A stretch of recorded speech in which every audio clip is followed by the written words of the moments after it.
Bismillahirrahmanirrahim. Assalamualaikum warahmatullahi wabarakatuh dan salam sejahtera saya ucapkan kepada Encik Zin Hazmi bin Zin Baharin.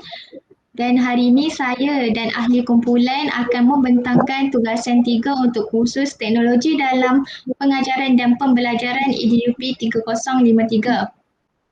Pembentangan kali ini disediakan oleh Nur Amin Najwa binti Muhammad Khair dan saya sendiri Nurul Intan Syamimi binti Hassan daripada unit B1. Pembentangan kali ini adalah berdasarkan laman web Didik Maya iaitu berkaitan kata adjektif tahun 4 yang telah dibangunkan oleh saya Nurul Intan Syamimi pada tugasan 1. Seterusnya saya menyerahkan pembentangan ini kepada Nur Amin Najwa.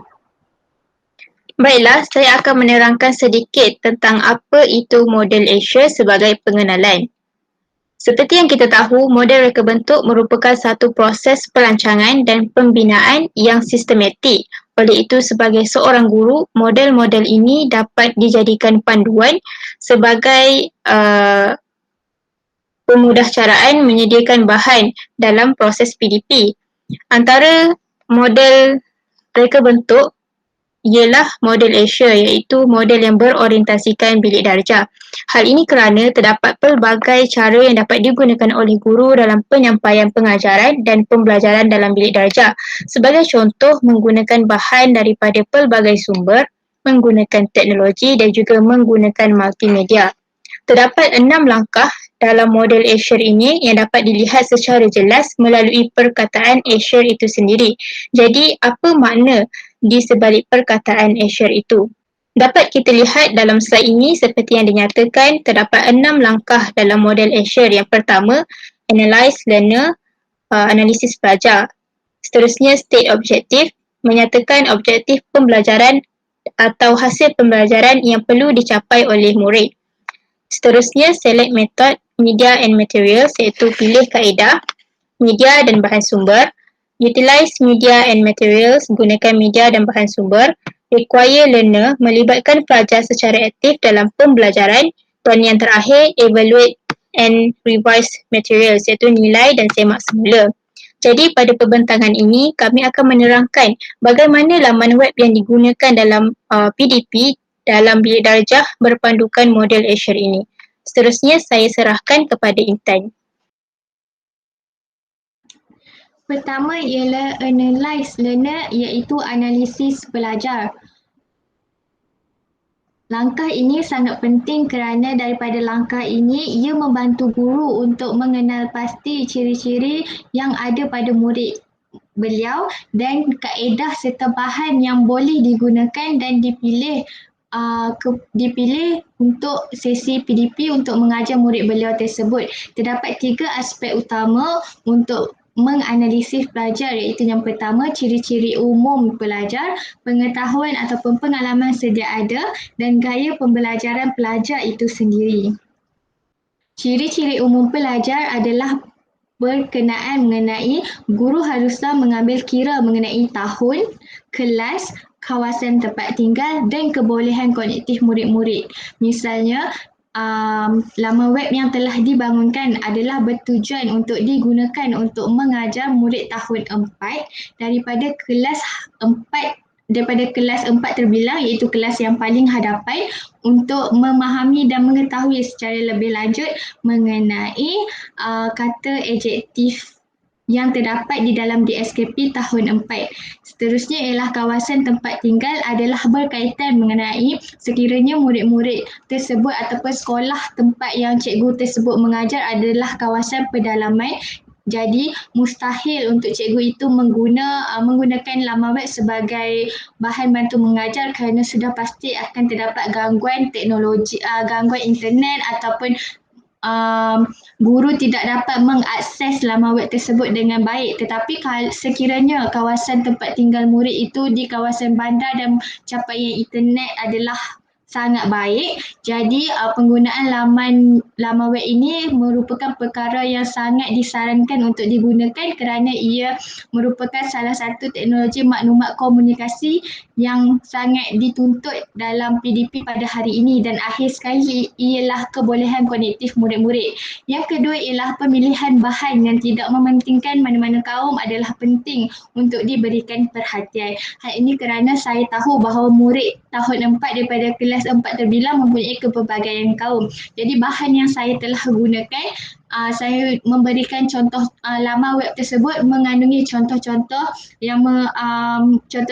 yang berkaitan nama-nama daripada kaum Cina, kaum Melayu maupun kaum India. Jadi saya tidak laman web tersebut tidak mementingkan mana-mana kaum kerana isu perkauman pada hari ini sesuatu isu yang membangkit dan sangat bahaya untuk didedahkan kepada murid sekolah rendah.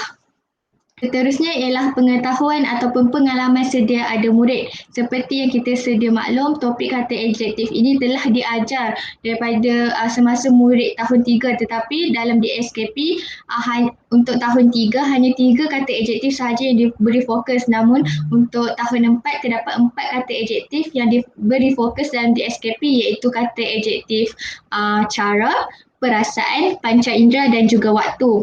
Dan murid sudah biasa mengakses laman web ataupun sudah biasa dengan penggunaan teknologi maklumat komunikasi dalam kehidupan seharian. Hal ini dapat dilihat apabila murid di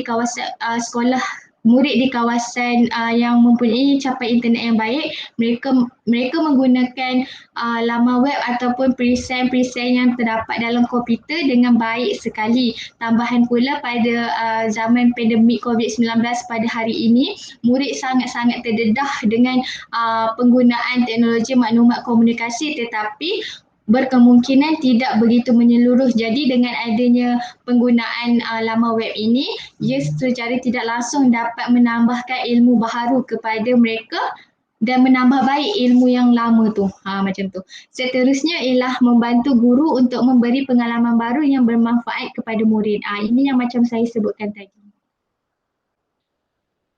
Seterusnya yang ketiga ialah gaya pembelajaran pelajar. Hal ini dapat dilihat apabila manusia mempunyai gaya pembelajaran yang sangat berbeza antara satu sama lain. Gaya pembelajaran ini dapat dikupas berdasarkan beberapa teori, tapi pada kali ini saya telah memilih teori kecerdasan pelbagai Gardner, yang mana beliau telah menggariskan 8 jenis kecenderungan yang ada pada manusia. Dalam laman web yang saya telah bina terdapat gambar-gambar yang bersesuaian untuk merangsang murid yang mempunyai kecenderungan visual dan ruang untuk memahami apa yang ingin disampaikan oleh guru berkaitan dengan topik. Maksudnya hal ini dapat dibuktikan apabila ada pendapat tokoh mengatakan bahawa visual ni dapat menyampaikan sesuatu maklumat tanpa adanya teks, macam tu. Jadi dengan adanya gambar-gambar yang bersesuaian dalam laman web, murid yang mempunyai kecenderungan visual mudah memahami apa yang ingin disampaikan. Selain itu, laman web tersebut juga mengandungi beberapa ayat ataupun contoh ayat yang dibina berdasarkan kata adjektif, yang mana hal ini membantu murid yang mempunyai kecenderungan verbal linguistik untuk memahami apa yang ingin disampaikan dengan lebih mudah, kerana murid yang mempunyai kecenderungan ini lebih suka membaca daripada melihat gambar. Dan selain itu, saya juga telah memasukkan audio dalam laman web yang telah dibangunkan, yang mana audio ini akan membantu merangsang murid yang mempunyai kecerdasan muzik untuk belajar ataupun mendengar muzik tersebut semasa melakukan aktiviti. Jadi seterusnya, ini adalah contoh-contoh gambar dan grafik yang telah saya gunakan dalam laman web yang telah dibangunkan. Sebagai contoh, dalam gambar yang pertama, saya telah menggunakan gambar orang tengah marah dengan perkataan marah. murid yang mempunyai kecenderungan visual, dia akan faham apa ekspresi marah tu kalau dia tengok gambar, dan murid yang mempunyai kecenderungan verbal linguistik akan faham, akan memahami apa itu marah kalau dia baca. Tapi apabila digabungkan kedua-dua ni, maksudnya murid akan bertambah faham kerana ada dua penggunaan bahan, iaitu teks dan gambar secara sekaligus. Manakala pada yang grafik pula saya menggunakan perbezaan warna antara satu sama lain untuk memudahkan murid yang mempunyai kecenderungan visual untuk mengingati. Sebagai contoh, kalau dia nak ingat perkataan lama, perkataan lama dia boleh ingat, okey, warna biru ialah perkataan lama, macam tu. Seterusnya ialah S, iaitu state objektif, iaitu nyatakan objektif pembelajaran. Objektif pembelajaran ni boleh dinyatakan secara langsung kepada murid ataupun tidak, bergantung kepada kaedah yang digunakan, kerana terdapat kaedah yang memerlukan guru untuk menyatakan objektif, tapi ada juga kaedah yang tidak perlu guru nyatakan objektif. Jadi objektif yang telah dibina ialah pada akhir pembelajaran, murid dapat mengenal pasti dan membina sekurang-kurangnya 7 ayat dengan menggunakan kata adjektif cara, perasaan, panca indera dan waktu daripada laman web dengan betul dan tepat. Dalam objektif ini sudah dianggap jelas kerana dalam objektif ini telah mengandungi sesuatu yang boleh diukur, iaitu mengenal pasti dan membina. Dan dia telah meletakkan pencapaian minimum, iaitu sekurang-kurangnya 7 ayat. Maksudnya kalau murid dah dapat bina 7 ayat, maksudnya objektif pembelajaran telah tercapai. Tapi kalau ada murid yang boleh sebab objektif pembelajaran yang sekurang-kurangnya 7 ni tidak akan memberi beban kepada murid. Sebagai contoh, kalau kita cakap membina 7 ayat, ia akan membebankan murid kerana macam mana pun dia kena buat 7 ayat, macam tu. Jadi saya merasakan bahawa objektif pembelajaran ini adalah tepat dan mudah difahami dan mudah dicapai oleh murid, terutamanya murid kelas hadapan. Seterusnya ialah select method, media and materials, iaitu pilih kaedah, media dan bahan sumber. Langkah ini sangat penting kerana ia akan membantu kita untuk membuat penentuan kaedah, pemilihan format media dan pemilihan bahan sumber. Untuk penentuan kaedah, saya pasti bahawa dalam satu sesi PDP terdapat pelbagai langkah ataupun aktiviti yang boleh digunakan oleh guru untuk mencapai objektif. Jadi, berkemungkinan dalam langkah pertama, kaedah yang digunakan ialah kaedah didaktif, iaitu guru menerangkan rumus-rumus kata adjektif secara terperinci berdasarkan laman web, kemudian memberi contoh-contoh yang bersesuaian. Misalnya, hal ini laman web boleh digunakan sebagai bahan bantu mengajar kerana laman web yang telah dibangunkan itu mengandungi kesemua rumus-rumus kata adjektif secara terperinci. Jadi cikgu tidak perlu menggunakan bahan lain, tetapi hanya tertumpu kepada penggunaan laman web itu sahaja. Tetapi guru haruslah kreatif kerana sekiranya penggunaan laman web itu daripada langkah 1 hingga penutup berkemungkinan murid akan berasa bosan, dan itu akan menyebabkan murid tidak mahu belajar, dan sekaligus objektif pembelajaran tidak akan tercapai. Seterusnya, dalam langkah kedua, berkemungkinan guru boleh menggunakan kaedah meja bulat atau perbincangan. Hal ini kerana kaedah ini membantu murid yang mempunyai kecenderungan interpersonal untuk berbincang dalam kumpulan untuk menjawab soalan daripada laman web. Dalam laman web yang telah dibangunkan, terdapat beberapa soalan yang boleh dijawab secara berkumpulan, dan perkara ini akan diterangkan secara lanjut oleh Amni. Seterusnya, untuk yang kedua ialah pemilihan format media, iaitu merujuk kepada bentuk fizikal sesuatu maklumat yang ingin disampaikan. Seperti yang kita sedia maklum bahawa laman web ini merupakan satu bahan multimedia. Jadi antara bahan yang digunakan dalam laman web ini ialah gambar, video, audio, teks dan grafik yang digunakan secara menyeluruh dan secara interaktif kepada murid-murid. Maksudnya dalam satu laman web, kelima-lima elemen ini ada yang mana memudahkan murid yang mempunyai kecenderungan pelbagai untuk memahami apa yang ingin diajar. Seterusnya, ini merupakan contoh-contoh gambar, grafik, teks dan video yang telah digunakan dalam laman web. Seterusnya, yang terakhir ialah pemilihan bahan, iaitu menggunakan bahan sedia ada dan ditambah baik agar bersesuaian dengan topik agar objektif pembelajaran dapat dicapai. Maksudnya kat sini bahan dah ada, cuma kita tambah baik untuk bersesuaian dengan apa yang kita nak ajar dan secara tak langsung objektif pembelajaran akan dicapai. Seterusnya, ini merupakan contoh cara saya menghasilkan gambar. Dalam langkah pertama, saya telah membuat pemilihan gambar daripada Google Image. Tapi saya dapati bahawa gambar tersebut tidak memfokuskan kepada reaksi gembira wanita itu. Jadi saya telah membuang latar belakang gambar tersebut dengan menggunakan aplikasi yang ada dekat dalam Google. Selepas latar belakang tersebut dibuang, saya telah mengedit dengan menambahkan beberapa elemen seperti teks dan untuk memudahkan murid memahami dengan menggunakan aplikasi Canva. Jadi gambar yang sesuai yang memenuhi kehendak saya telah siap dihasilkan seperti contoh yang diberikan dalam gambar tersebut. Terdapat teks yang mudah dibaca kerana font yang digunakan besar serta gambar wanita tersebut di-highlightkan ataupun diberi fokus utama yang mana ia menunjukkan ekspresi wajah gembira. Jadi itu sahaja daripada saya serahkan kepada Amir untuk membentangkan langkah yang seterusnya. Seterusnya ialah utilize media and materials, iaitu gunakan media dan bahan.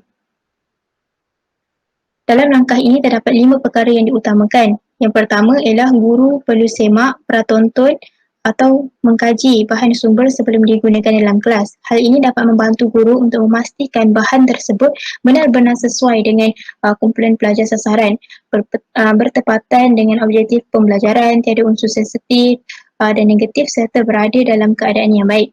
Sebagai contoh, dalam laman web, kami telah menggunakan video dan juga aplikasi permainan word wall. Jika guru tidak menyemak dahulu isi kandungan laman web tersebut, ia akan mengganggu kelancaran PDP. Sebagai contoh situasi, apabila klik pada bahagian bahan video tetapi video tersebut tidak dapat dimainkan, ataupun klik pada aplikasi permainan word wall tapi keluar alamat web yang salah.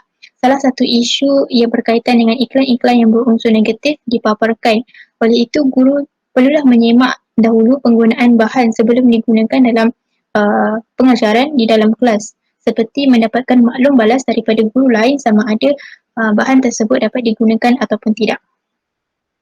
Seterusnya ialah guru menyediakan bahan untuk penggunaan dalam kelas, iaitu menyediakan kelengkapan yang perlu bagi kegunaan guru dan pelajar. Sebagai contoh, komputer riba, LCD, pembesar suara dan juga tablet kepada murid. Selain itu, guru hendaklah meramal masalah yang mungkin timbul dan bersedia dengan bahan tambahan atau alternatif lain. Sebagai contoh, kalau video yang terdapat dalam laman web tidak dapat dimainkan, guru perlulah memuat turun video yang sama dalam laman web tersebut pada awal kelas. Hal ini adalah supaya dapat menjamin kelancaran proses PDP.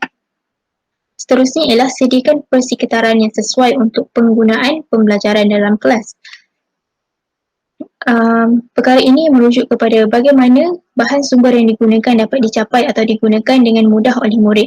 Jadi disebabkan terdapat penggunaan teknologi, jadi lebih mudah jika guru membawa murid ke makmal komputer yang juga mempunyai capaian internet yang baik. Selain itu, guru juga perlu memastikan susun atur kedudukan murid dalam bulatan kecil apabila adanya perbincangan seperti round table yang dinyatakan oleh intern dalam kaedah pembelajaran. Jadi memudahkan pelajar untuk berbincang tentang aktiviti laman web yang disediakan menggunakan kemudahan di makmal seperti tablet dan juga komputer.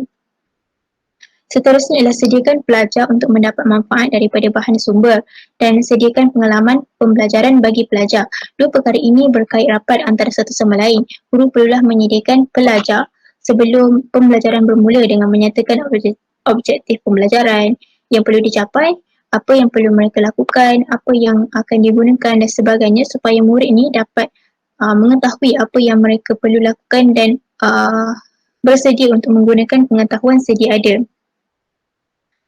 Apabila guru menggunakan pembelajaran ICT dalam kelas, jadi pengalaman pelajar yang terlibat secara langsung dalam menggunakan ICT akan menyebabkan mereka lebih mengingati sesuatu topik dalam jangka masa yang lama dan pembelajaran akan jadi lebih berkesan. Seterusnya ialah R, require learner, iaitu melibatkan pelajar secara aktif dalam pembelajaran. Dalam langkah ini, untuk melibatkan pelajar secara aktif dalam pembelajaran, guru perlulah memilih media dan bahan sumber yang bersesuaian. Hal ini kerana penggunaan gambar, video, audio dapat menyampaikan makna dengan tepat dan jelas. Itulah sebenarnya tujuan media digunakan. Sebagai contoh, seperti yang Intan terangkan tadi, penggunaan gambar yang menunjukkan emosi marah, sedih dan sebagainya secara tidak langsung dapat menyebabkan murid lebih faham. Jadi apabila berlaku interaksi antara guru, ketika soal jawab, murid dapat melibatkan diri dengan aktif untuk menjawab dengan betul. Bukan itu sahaja, penggunaan media ini juga adalah supaya murid tidak mudah berasa bosan. Seterusnya ialah untuk melibatkan pelajar secara aktif, terdapat aktiviti secara berkumpulan. Murid akan berinteraksi antara satu sama lain sekaligus bekerjasama menyiapkan tugasan ataupun menjawab soalan yang terdapat dalam laman web. Apabila adanya aktiviti berkumpulan seperti mengadakan perbincangan round table seperti kaedah yang dinyatakan, murid ini akan melibatkan diri secara aktif kerana timbul sikap berdaya saing. Perbincangan ini akan membolehkan murid menyatakan pendapat masing-masing. Seterusnya, dalam pembelajaran ini juga, murid berfikir secara aktif dan membina pengetahuan sendiri. Keterlibatan dan minat murid dalam aktiviti akan berterusan. Hal ini kerana laman web tersebut akan mendorong murid untuk menggunakan kemahiran berfikir dan meneroka penggunaan laman web dengan lebih mendalam sehingga menyebabkan sikap ingin tahu dalam diri murid itu lebih banyak. Contohnya kalau kita tengok dalam penggunaan laman web tersebut ada butang-butang yang dipaparkan. Jadi murid tersebut akan meneroka sendiri. Contohnya kalau tekan ni keluar apa, nak jawab soalan ni macam mana dan sebagainya. Jadi mereka akan membina pengetahuan sendiri. Seterusnya, untuk melibatkan pelajar dalam pembelajaran secara aktif, perlu adanya latihan interaktif. Dalam penggunaan laman web yang telah dibina, terdapat 3 latihan interaktif. Hal ini adalah bertujuan untuk mengekalkan motivasi murid. Mengapa latihan interaktif ini berkait antara motivasi murid adalah kerana wujudnya interaksi antara murid. Sebagai contoh yang telah dipaparkan dalam slide ini, terdapat contoh soalan yang terdapat dalam laman web. Apabila klik jawapan yang betul, akan keluar tanya jawapan anda betul. Apabila klik pada jawapan yang salah, akan keluar maaf, sila cuba lagi. Selain itu, latihan interaktif yang terdapat dalam laman web ini juga menunjukkan markah secara terus. Terdapat interaksi antara pengguna dan juga laman web, jadi dapat menggalakkan murid untuk menjawab soalan dengan betul. Kalau salah, boleh cuba lagi. Hal ini merupakan satu penugahan positif yang dapat diterapkan kepada murid. Seterusnya ialah langkah E, evaluate and revise materials, iaitu nilai dan sema semula. Dalam setiap proses pembelajaran perlu adanya penilaian kerana dari langkah inilah merupakan cara seorang guru untuk menilai sejauh mana keberkesanan pengajarannya.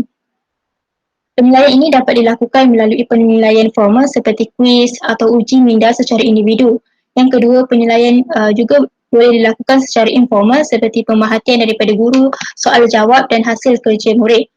Proses penilaian ini sangat perlu dilakukan agar mengetahui sama ada perancangan dan penggunaan bahan media sesuai dengan murid ataupun tidak. Seterusnya, dapat juga mengetahui objektif pengajaran dan pembelajaran yang dilaksanakan dapat dicapai ataupun tidak oleh murid tersebut. Seterusnya, guru dapat mengetahui kekuatan dan kelemahan dalam pengajaran. Setelah guru mengetahui kekuatan dan kelemahan, guru dapat bertanya kepada diri sendiri, apakah punca kekuatan dan kelemahan dalam pengajaran beliau? Apakah yang harus dilakukan untuk mengatasi kelemahan dan bagaimana cara untuk menjadikan perancangan menjadi lebih baik? Jadi apakah bentuk tindakan susulan yang seterusnya? Jadi langkah ini akan menghasilkan idea penambahbaikan yang sesuai dan lebih efektif dalam pemilihan media bahan dalam pengajaran yang seterusnya. Jadi sebagai kesimpulan, model Asia ini mengandungi elemen-elemen penting yang dapat dilihat dalam penerangan Intan dan juga saya, iaitu dalam 6 langkah yang terdiri daripada perkataan Asia tersebut. Seterusnya, model Asia ini juga memudahkan guru untuk melakukan persediaan agar murid berasa seronok mengikuti pengajaran mata pelajaran tersebut. Model Asia ini juga dapat menambahkan kemahiran guru dalam penggunaan teknologi. Model Asia ini juga akan menjadikan pengajaran lebih mudah, menarik dan juga berkesan. Itu sahaja daripada kami. Sekian, terima kasih.